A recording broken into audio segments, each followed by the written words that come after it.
Hello दोस्तों, आप सभी को गुलाब जामुन जैसी मीठी मीठी नमस्कार और इसी के साथ आप लोगों का स्वागत है मार्केट के पैचअप या ब्रेकअप शो में। अगर हम आज के दिन मार्केट की बात करते हैं तो आज का दिन हम सभी के लिए अगर हम पोर्टफोलियो में देखते हैं तो पूरा का पूरा लाल पोर्टफोलियो हुआ पड़ा था। ऐसा लग रहा था जैसे आज किसी ने हमारे साथ खून की होली खेली हो। मार्केट में हमें आज के दिन पूरा का पूरा टर्न अप देखने को मिला। मार्केट एक गैप अप ओपनिंग देता है 18,435 की और वहीं पर ही अपने दिन का हाई बना लेता है 18,473 का। लेकिन ऊपर सस्टेन नहीं होता और मार्केट नीचे की साइड आती रहती है और पूरा का पूरा दिन नीचे की साइड आती रहती है। मार्केट का लो बनता है 80,162 का, क्लोजिंग देता है 80,199 की।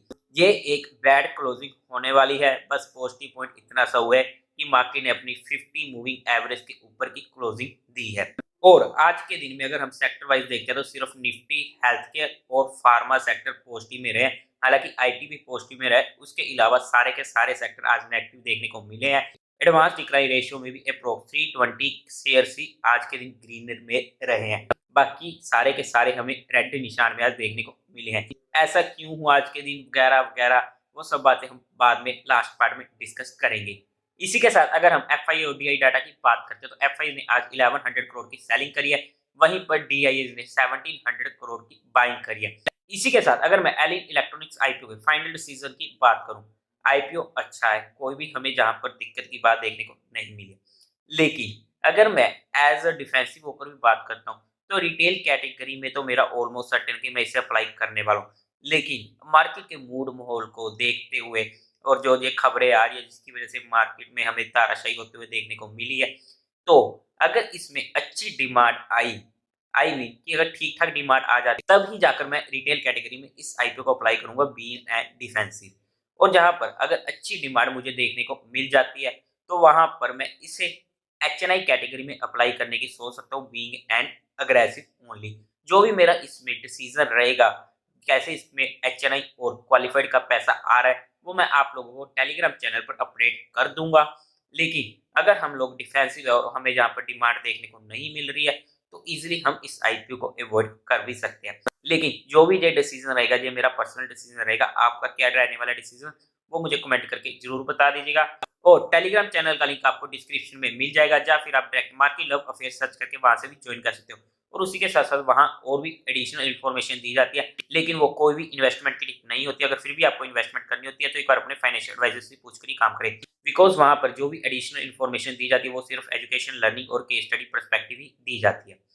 इसके बाद अगर आप लोगों को म्यूचुअल फंड में या फिर किसी भी इंश्योरेंस सेक्टर में लाइक हेल्थ, टर्म, जनरल और साथ ही साथ मोटर म्यूचुअल फंड या इंश्योरेंस नया लेना हो या स्टार्ट करवाना हो या आप लोगों की कोई भी क्वेरी हो तो आप लोगों को डिस्क्रिप्शन में एक गूगल फॉर्म का लिंक मिल जाएगा जिसे आप भर के सबमिट कर सकते हो। टीम आपके साथ जल्द से जल्द कनेक्ट करने की कोशिश करेगी।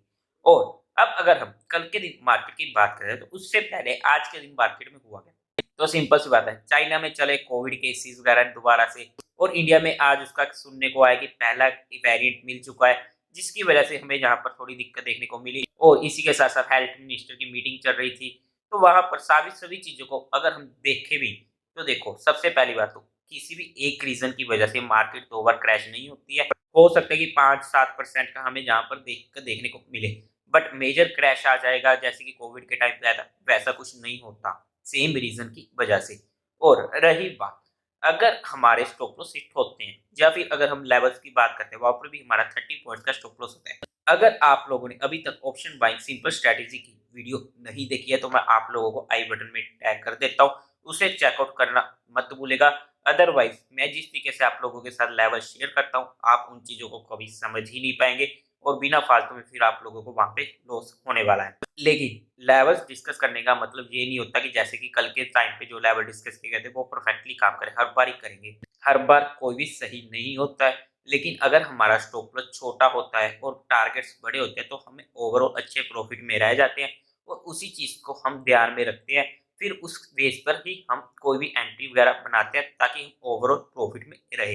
Apart from all the things अगर हमारा कहीं पर स्टॉप लॉस हिट हो रहा है तो हमें उसकी रिस्पेक्ट करनी पड़ेगी, उसे लेना भी पड़ेगा। और अगर हम कल के दिन लेवल्स की बात करते हैं तो सबसे पहले कल के दिन है वीकली एक्सपायरी। और जिस तरीके से आज मार्केट टूटी है काफी गंदी ही टूटी है। और एक्सपायरी के दिन मार्केट लव अफेयर्स की तरफ से एक रूल हमेशा होता है कि हम एक्सपायरी के दिन स्पेशली उस एक्सपायरी में काम ही नहीं करते हैं। वैसे तो हम काम ही नहीं करते हैं, लेकिन फिर भी होता है कि हमें तो कुछ ना कुछ करना है, तो हम उस एक्सपायरी को छोड़कर नेक्स्ट वीकली एक्सपायरी में काम करते हैं, जो हमारे रिस्क रिवार्ड रेशियो के फेवर में आ जाती है। बिकॉज़ कल के दिन प्रीमियम छूट जाते हैं, तो वहाँ पर पैसा बिल्कुल ही खत्म हो जाता है। तो इन्हीं सभी चीज़ों को ध्यान में रखते हुए कल के दिन अगर मुझे काम करना भी हुआ, तो मैं कल की एक्सपायरी में नहीं, नेक्स्ट वीक की एक्सपायरी में करूँगा। और अगर हम लेवल्स की बात करते हैं, तो हमें इमीडिएट रेजिस्टेंस मिलने वाला है 18,300 का। और थोड़ा ध्यान रखिएगा, अगर मार्केट कल गैप अप ओपनिंग हो जाती है और किसी भी तरीके से 18,300 के लेवल के ऊपर सस्टेन हो जाती है, तो वहां पर हमें ऊपर की साइड की भी मूवमेंट देखने को मिल सकती है। मेजर रेजिस्टेंस रहेगा 18,500 का। तो इसी के साथ अगर हम सपोर्ट की बात करते हैं ना, 18,100 की हमें मेजर सपोर्ट मिलने वाली है, या फिर वो 18,100 से 150 की, बिकॉज 18,140 के पास आ रही है 50 की सिंपल मूविंग एवरेज, जो हमारे लिए एक इम्पोर्टेंट सपोर्ट का काम करने वाली है। अब 40-50 पॉइंट उससे ऊपर नीचे मैं नहीं बोल सकता हूँ। और पुट कॉल रेशियो की वजह से भी अगर मार्केट कल गैप डाउन होती है, तो वहां पर ऑब्वियसली मैं शॉर्टिंग साइड पे नहीं रहूंगा, बिकॉज पुट कॉल रेशियो काफी ज्यादा नीचे आ जाएगी। हालांकि आई नो की वीकली एक्सपायरी में पुट कॉल रेशियो काम नहीं करती है, कुछ वहां पर कोई मैटर ही नहीं होता। लेकिन अगर पुट कॉल रेशियो काफी ज्यादा कम हो जाए, तो वहां पर हमें इमीडिएट बाउंस कभी भी देखने को मिल सकता है। तो उस वजह से रिस्क रिवार्ड के फेवर में एटलीस्ट मैं शॉर्टिंग साइड पर नहीं रहूंगा। बट अगर कल हमें गैप अप ओपनिंग देखने को मिलती है, तो वहां पर पुट कॉल रेशियो हो सकता है थोड़ी कंट्रोल में आ जाए, तो वहां पर हो सकता है कि 80,300 के लेवल पर एक बार अगर उसको ऊपर की साइड नहीं काटती है, तो वहां पर एक बार शॉर्ट अटेम्प्ट किया जा सकता है, सिर्फ हमारे 30 पॉइंट के स्टॉप लॉस के साथ। लेकिन ये कोई भी इन्वेस्टमेंट की टिप नहीं रहने वाली है, ये सिर्फ एजुकेशनल लर्निंग पर्सपेक्टिव रहने वाला है। अगर फिर भी एक बार आपको इन्वेस्टमेंट करनी हो ना, तो एक बार अपने फाइनेंशियल एडवाइजर से पूछकर ही काम कीजिएगा। और इसी के साथ आज के दिन का वॉल्यूम डिस्ट्रीब्यूशन डे नंबर 4 हो चुका है, जहां पर हमारे पास मार्केट न्यूट्रल ट्रेंड में आ जाती है। लेकिन अभी तक मार्केट ने अपनी 50 की मूविंग एवरेज को तोड़कर नीचे क्लोजिंग नहीं दिया है, तो वहां पर हम थोड़ा और वेट करेंगे एक और वॉल्यूम डिस्ट्रीब्यूशन डे का। अगर हमें वो भी मिल जाता है, तो हमारा मार्केट ट्रेंड न्यूट्रल में शिफ्ट हो जाएगा, तो जहां पर हमें हमारी क्वांटिटीज को कंट्रोल करना ही पड़ेगा। तो देवी और सज्जनों, उम्मीद है आप लोगों को ये वीडियो अच्छी लगी होगी, तो इस वीडियो को लाइक करें, शेयर करें और चैनल को सब्सक्राइब करें। Thank you very much.